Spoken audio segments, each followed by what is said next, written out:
Welcome to Cash County. Thank you very much. It's good to be here. How are you, sir? Good to see y'all.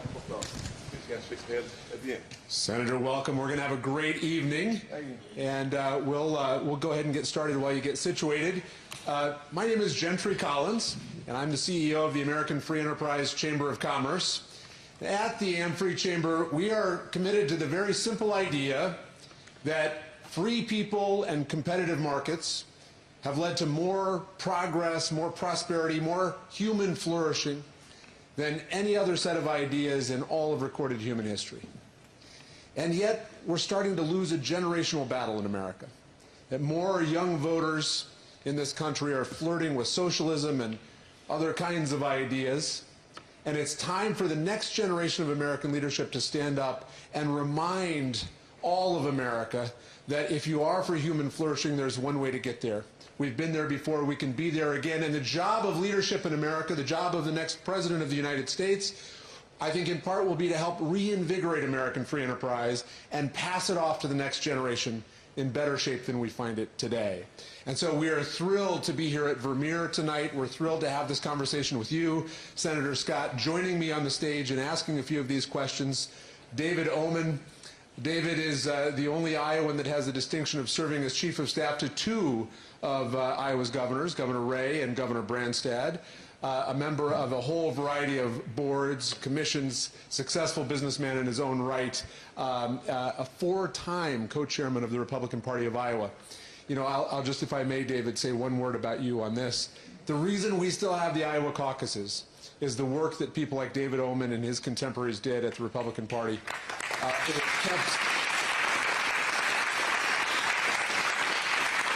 It has kept Iowa vital in the national political conversation, and we wouldn't be here without you. And so, David, with that, please take us away. Well, Gentry, thank you, and good morning, good afternoon, good evening to the people who are watching whenever you're watching this video. To all of you here in the shop, thank you for coming out. It's more fun to do these with real people in the room, right, Senator? Absolutely. So let's get started right away. We're here to talk tonight about business, about free enterprise, about how this country works and the engine behind it. So let's talk about your view of the importance of free enterprise and how it Tim Scott administration ensure that the next generation, this and the following generation, best understands the power of free enterprise to lift everybody up, and you know that story. Yes, certainly. Hey, thank you both for asking questions. I'm going to go to my left and my right, back and forth for a little while here. But let me just say to the people here, and I like to stand up a little bit. My mama wanted a preacher. She got a politician, so pray for my mama. I like to get a little close because it's just how I am. This is what we do in the South. But let me just simply say this, that free enterprise is so critically important. And in my administration, we would emphasize entrepreneurship. My life was changed by two really important concepts. Number one, my mother taught me that prayer was the key and faith unlocks all doors. I had a mentor, anybody heard of Chick-fil-A? Okay, this is good, praise the Lord. So I had a Chick-fil-A mentor who was a small business owner who taught me that having a job is a good thing, but creating jobs is a better thing. And he said that if you know the difference between an income and a profit, it can change your community. He taught me that as a poor kid growing up in a single-parent household, that I didn't only need to look towards athletics to find my way out of poverty. He says if you start a small business and you succeed, you can actually transform not just your financial life, but the financial life of your mother. And as a poor kid who thought the biggest American dream I could ever pursue was making sure that my mother didn't live in a place where she had to look left and right after she got out the car. That she could drive into a garage that would keep her safe. And that dream became a reality after I started my own small business. So I'm not just a believer that small business, free enterprise, and capitalism transforms not only a life or a nation, but it transformed the world. We redefined poverty because of our free market system. So in my administration, you'd find more emphasis, more focus on making sure that more people have a chance to live their version of the American dream, whether that's home ownership or starting a small business, because when you do so, you find yourself in the best position to see humans flourish based on the ability to win or lose, to fail or succeed at pursuing your own business. That's one of the things. I'm not a big fan of these folks that believe everybody gets a trophy. No participation trophies. You either work hard and succeed, or you fail and you learn. That's a pretty good start, Senator. Thank you. Yes, sir. The Am-Free Chamber, the group sponsoring this conversation tonight, recently conducted a national poll, and it showed that 4 out of 5 Americans are really concerned about inflation. It's not really a surprise. So let's talk about a Scott administration. Absolutely. What would you do to get inflation under control to have a better long-term future for Americans? You know, one of the things you have to do is explain why we have inflation as high as we do. The good news is I can tell by the faces here and the reaction to the words I'm speaking that you already get it. When Joe Biden came into office, he turned the federal spending spigot on. When that happened, we saw the raging inflation for 1 month got as high as 9.1%. Over the last 2 years of his administration, it's been the cumulative values are around 16%. But when inflation goes up, one other thing goes up as well. The Federal Reserve's response to high inflation, according to Jay Powell, is to put downward pressure on our economy. Downward pressure means making it more expensive to do business, more expensive to buy a home, more expensive to buy food, more expensive to buy gas. It comes in a form of interest rates.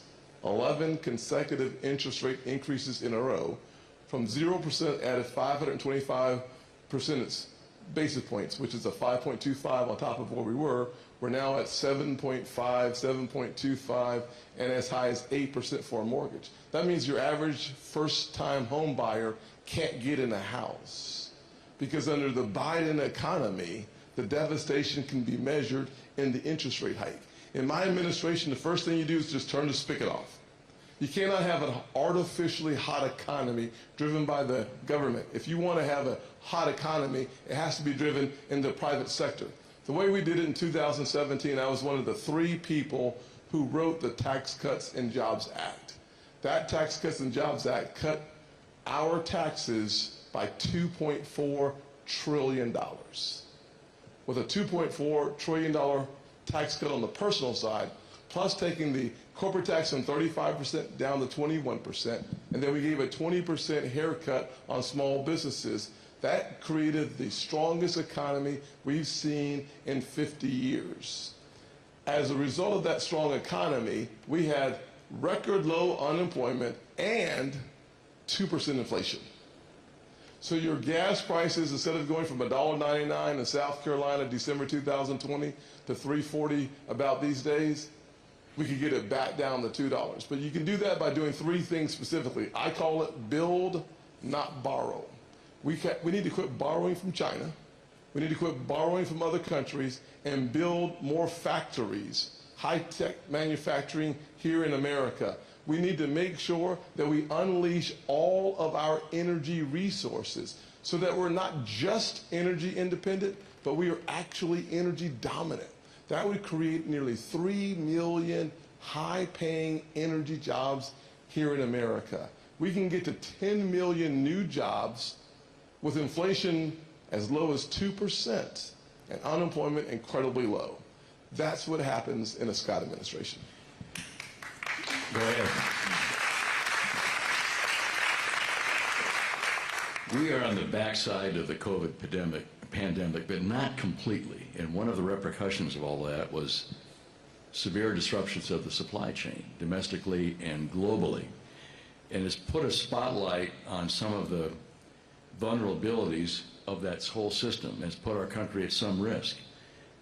The global supply chain is critical for the United States, but as you've talked, we've got to bring more of it home. So how would you deal with the American supply chain process? What changes would you anticipate? 2 things I'd say very quickly. Number 1, COVID is over. just is. We need to go back to pre-COVID levels of spending. The government should not keep spending money as if we're still in a healthcare crisis. We are not, number one. If we did that, we'd be much better off. My philosophy is that what we learned through COVID is also really important. One lesson we learned is we are way too dependent on other countries for our necessities, whether it's minerals, medicine, microchips, or even our military complex. We are waiting on people to give us permission to build something because we need their manufacturing. That's one of the reasons why I focus on high-tech manufacturing.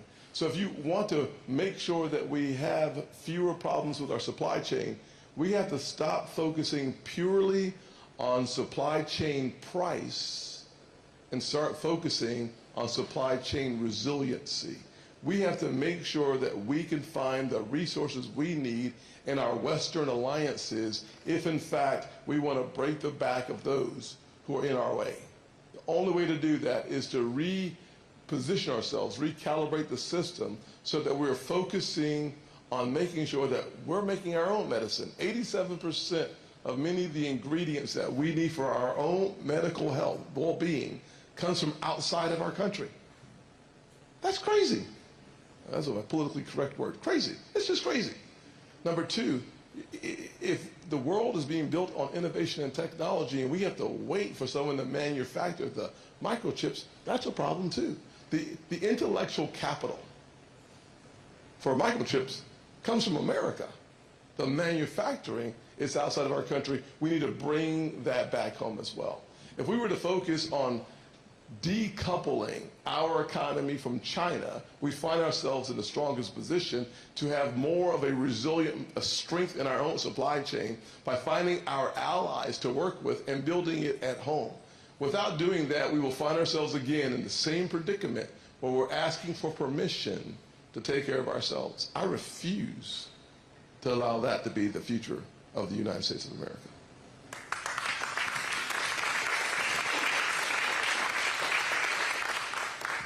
Let's double down on decoupling. Yes, sir. Talk about energy independence. Absolutely. How important, I think I know the answer to this, but how important, but let's assume you think it is important to have more American energy, more independence, insulated from foreign governments and foreign supplies. How would you do it? A couple ways. Number one, we should unleash all of America's energy resources. Not some of them, all of them.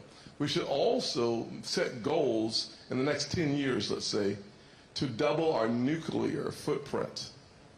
It's clean, it's cheap, it's reliable. Why not? Anybody here in favor of RFS? Anybody know the biofuels? You like biofuels? You know why? Not only is it good for the state, it's really good for America. One of the ways that we lessen our dependence on foreign oil that comes from dictators, murderers, and tyrants is to blend here at home. It's a strategy. Having toured a plant here in Iowa, I became more acutely aware of the power punch that comes from this great state that is a part of our economic opportunity, but more importantly, our national security necessity. If we are going to be secure as a nation, we can't beg the Middle East for more oil. We certainly shouldn't beg Russia for more oil when we can actually just encourage, incent, and create certainty and predictability here at home. If you have certainty and predictability, the people who have the leases today will go ahead and start excavating for the energy tomorrow. If we worked hard in making sure that our tax code is receptive to more entrepreneurs, more development here at home, we'll get more supply to meet our needs, and I believe we will have an excess supply to meet the needs of our allies around the world. Senator, let me keep you on energy issues now. There's a, here at home, one of the things that we see at American Free Enterprise Chamber is that in order to have a robust economy, you have to be able to move people and products efficiently and freely. And yet the Biden administration, the American left more broadly, are now going after the internal combustion engine at a rate that I think most Americans don't yet understand. as early as January of 2024, new fleet vehicles cannot be internal combustion engines in the state of California. EPA rules, IRS rules, DOE rules going after electrification mandates and outright bans on internal combustion engines. As president, how would you address peeling some of these back and helping make this transition in a more sustainable way? Gentry, when you have as many of the alphabet soup that you just named, the EPA, IRS. Strike one, strike two. Exactly. And beyond, the one thing we have to realize is that's the opposite of common sense. People aren't willing to buy the EVs even with amazing tax incentives. When you look at the Obama administration's approach to the Green New Deal, it was a disaster. It was an abysmal failure. So what happens? Biden gets in office, and what does he do? He doubles down and tries it again with higher EV credits. If you're making $800,000 a year, you're making $800,000 a year, man? I heard the last one. Literally, people make $800,000 a year. They had the opportunity to get a tax credit from the federal government to buy an electric vehicle. Now, that tax credit is paid for by people who make less than $800,000 a year. I find that kind of puzzling. Why would we put on the shoulders of people working paycheck to paycheck a credit to get you to buy something that you wouldn't buy without the credit? We should let the market dictate what car you want. That's common sense. If you like your electric vehicle, cool, figure out how to, in South Carolina, you'd have to figure out how to get it charged on the way out of the hurricane. That's what we call a crisis. So you have to make sure that the American people want what it is that you're trying to sell them, and if they don't want it, they ought not have to buy it. And you should not create a perverse incentive to force people to get something or to reconsider something they actually don't want. There's no common sense in that. And so one of the first things you do as President of the United States is you rescind the Inflation Reduction Act and just take away the tax credits that come for electric vehicles. You also, by the way, by rescinding the Inflation Reduction Act, you eliminate 87,000 new positions in the IRS. Maybe we could put that money on our border, close our southern border with those resources, double our patrol agents down there, give them a little more pay, more incentive, more overtime, and not have 87,000 people to come look in our accounts to see if we're tax cheats.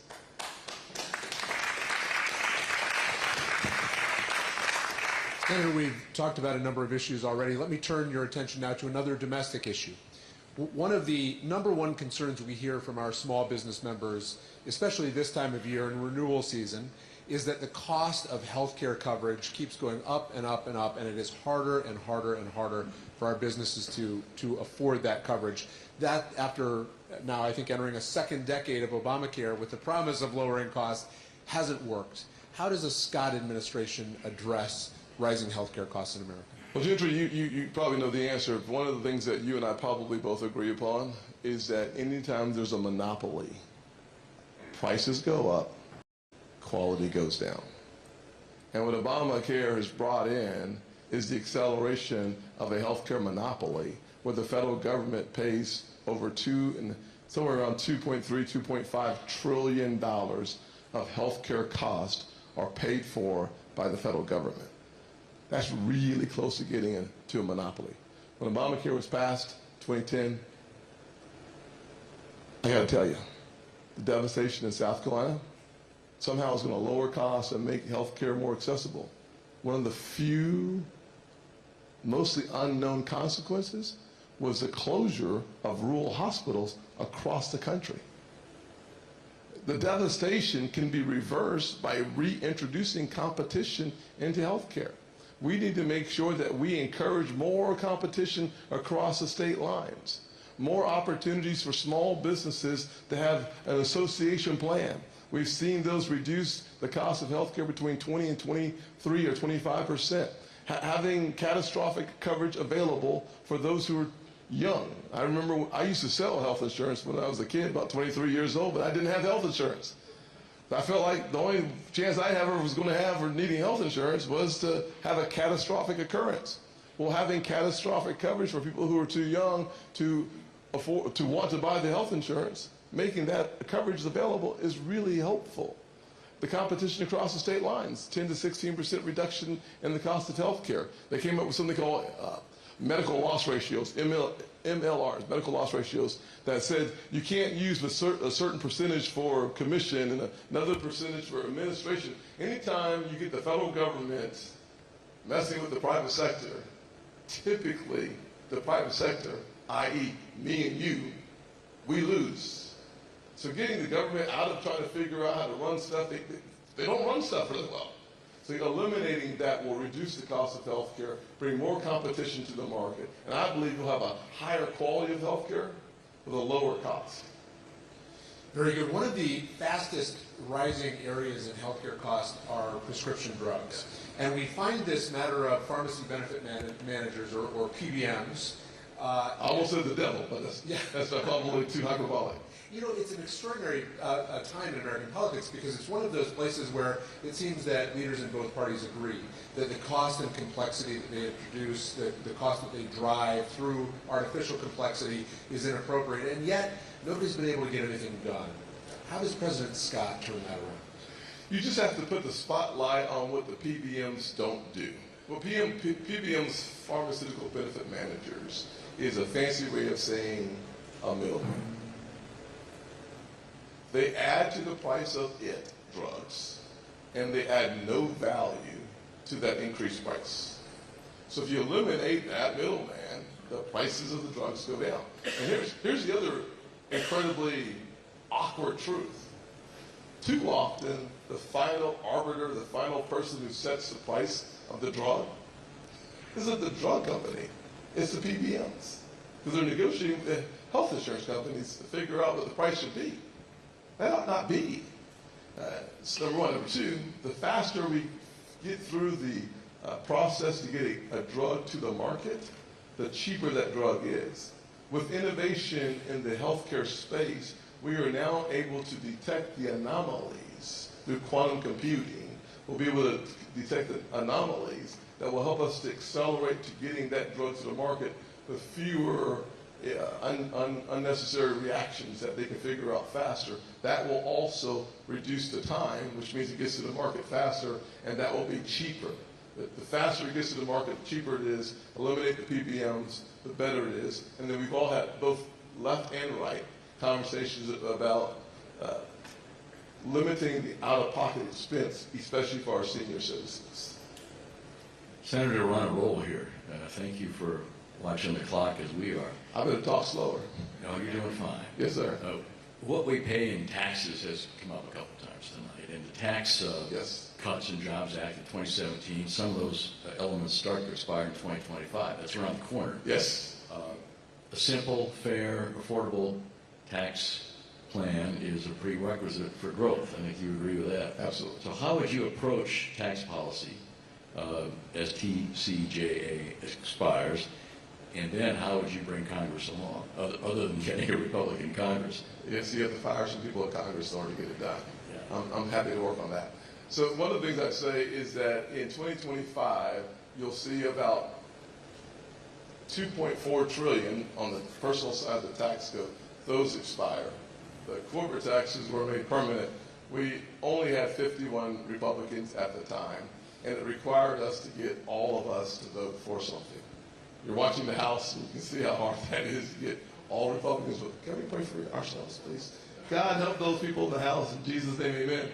I'm not even kidding, by the way. It's embarrassing. It's truly embarrassing. I go a step further. Getting 51 senators to do something was really difficult. I had the privilege of talking my colleagues into supporting the Tax Cuts and Jobs Act. Because we got no Democrats, not a single Democrat vote.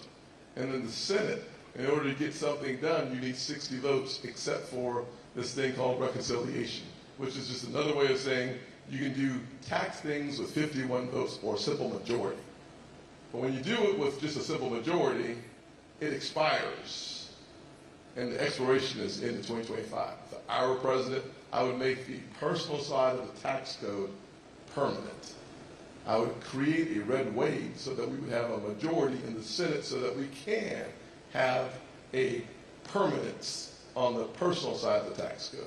That's the way you start. The second thing you do, I created something called opportunity zones, where we've seen about $75 billion on a single tax dollar, all personal dollars, with the incentive coming into some of the hard-hit economic areas. I would help relocate factories that left our country.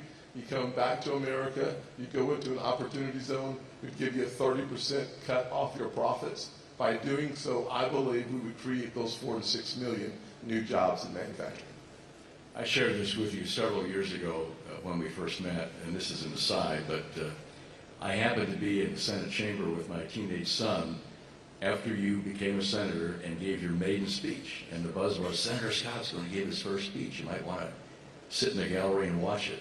We did. I have no recollection of what you talked about, but you did it really well. Yes, sir. Typically, the less you remember about what I say, the more you like it. So I really appreciate that very much. So let's stay on tax, okay? Yes, as you talk about tax policy and what the next president will do, hopefully the right way, we have to think about a $32 going on $33 trillion debt. It may have rolled to 33 since this question was written. It's 33 now. Yes, sir.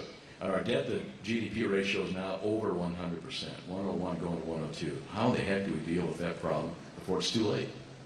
One of the most important considerations when you think about tax policy is that people will tell you that when you lower taxes, you lower revenues to the federal government. Some of us will say that might be a good thing. The truth is that anybody old enough to remember Ronald Reagan? Someone say praise the Lord. So one of the things that Ronald Reagan proved through his economist, a guy named Art Laffer, who crafted this thing called the Laffer curve, was that if you lower taxes, your revenues actually grow. That's been proven time and time again. It was proven in the 1930s when they had the Mellon tax cuts. Taxes were cut, spending kept growing. Revenue went up though, but the revenue did not go up as fast as the spending went up. JFK cut taxes in the 60s, and what happened? Revenue went up. We all know the Reagan Revolution and tax cuts in the 80s. Well, 2017, when we finished writing the Tax Cuts and Jobs Act, taxes went down $2.4 trillion, which means that people have more money.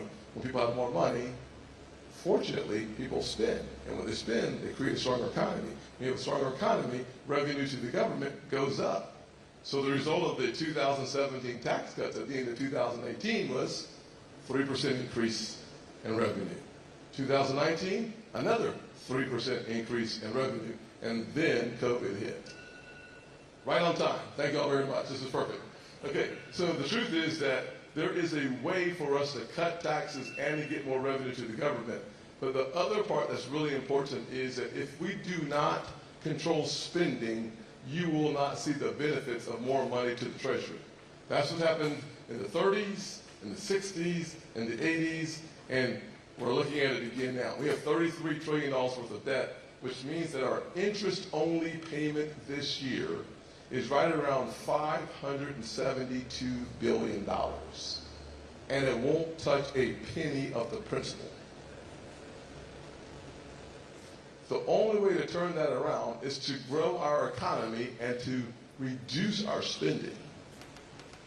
We have to do both if we want to see our national debt go down.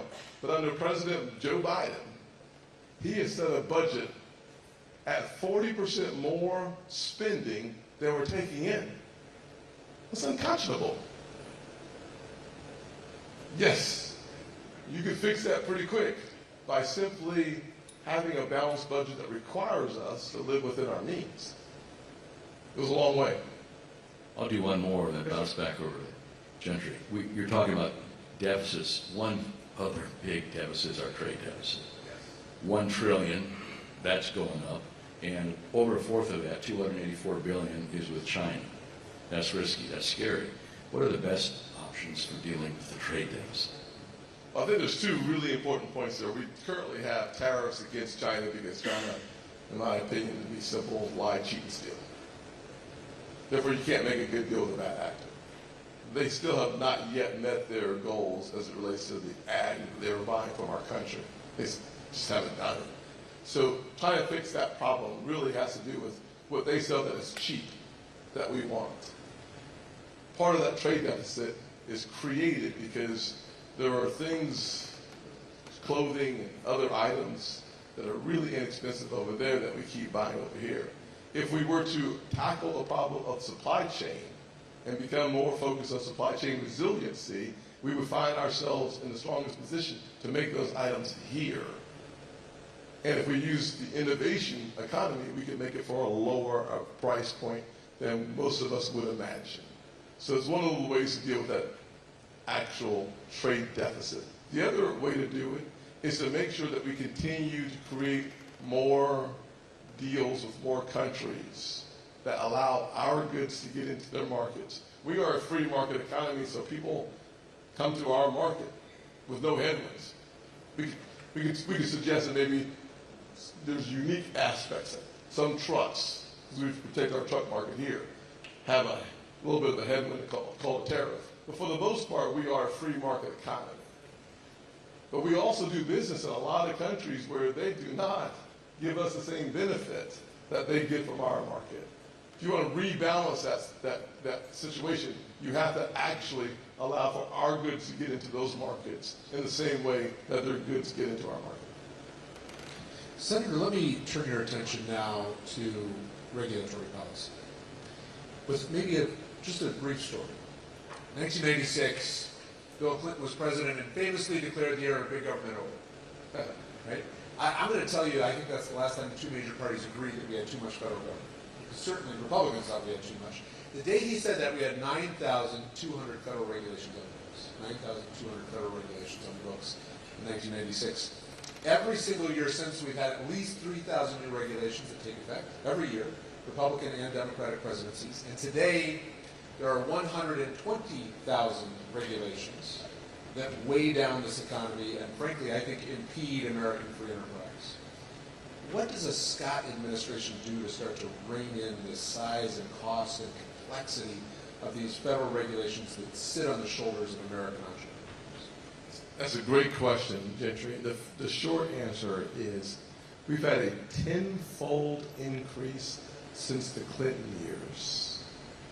And our economy is not 10 times safer, 10 times better. It is slower. Amen. And part of the things that we can't really measure from a tax perspective is the slow growth in the private sector because you cannot compete against your own government.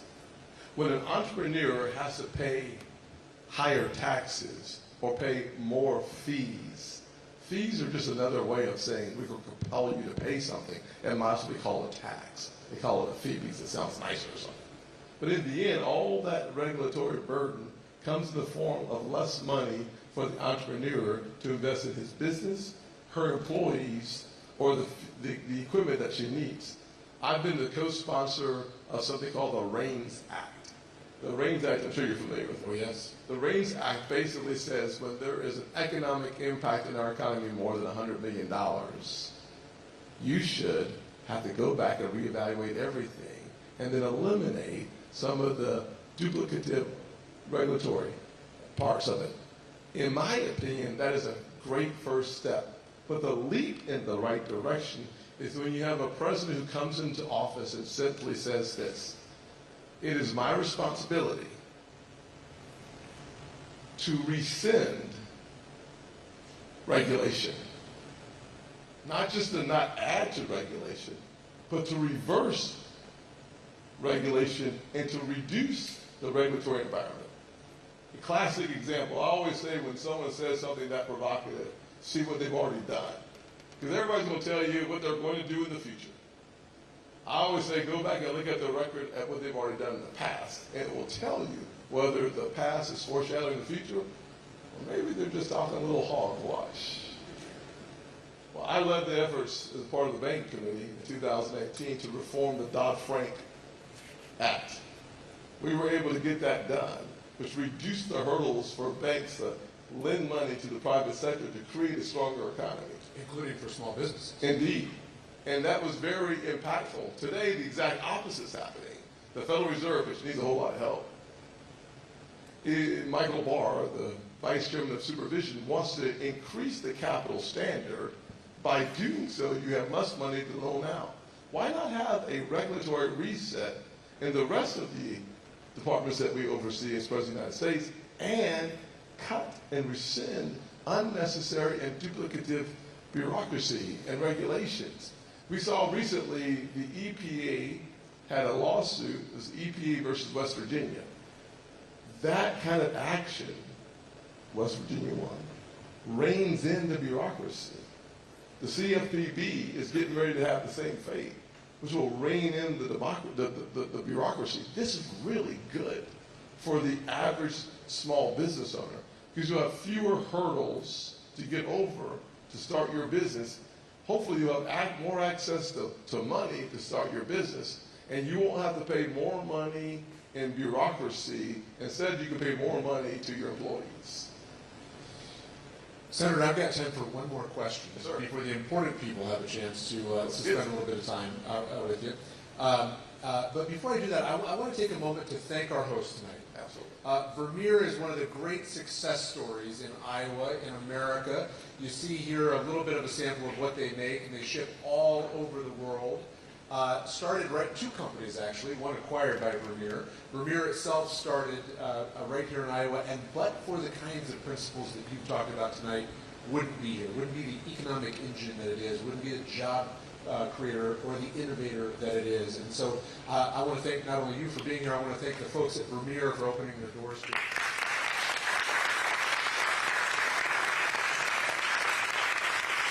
Now, Senator, if I can conclude with this question for you.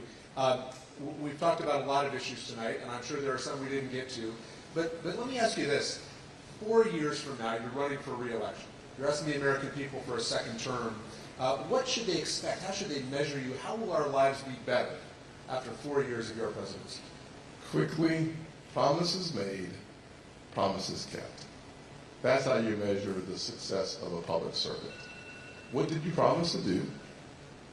And what did you actually get accomplished? One of the first things you should do on day one is sign the XL Keystone Pipeline. Get that going. Let's create tens of thousands of new jobs and a lot of new energy. Number two, let's focus on education because CRT versus ABC is an easy fight for me. Actually, right. Good. Didn't know that would do that.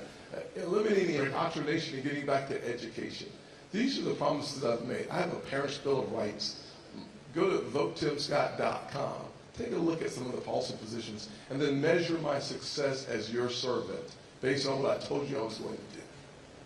Senator, what a joy to have you here. Thank you for being with us. If you're interested in what you've heard tonight, votetimscott.com or amfreechamber.com. Senator, thank you.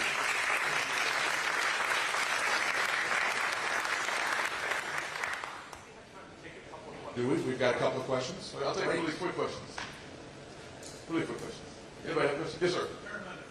Absolutely. I term limited myself.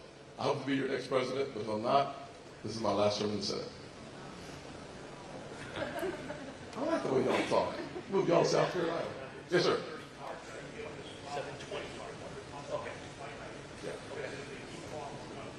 Yeah. The short answer is we need to do our fighting behind closed doors. The Democrats do it. They are in lockstep on election day. We should figure out, have your fights behind closed doors. Don't let the world watch the dysfunction. The sausage making is always ugly. Do it behind closed doors so we can win back the White House, win back the Senate, and expand the majority in the House. And don't make rules that are almost impossible to live by. Giving 4% of the House the right to rule the 96% is un-American. Time for one more. You know what? I think we only have about 9 minutes before the senator has to leave the building.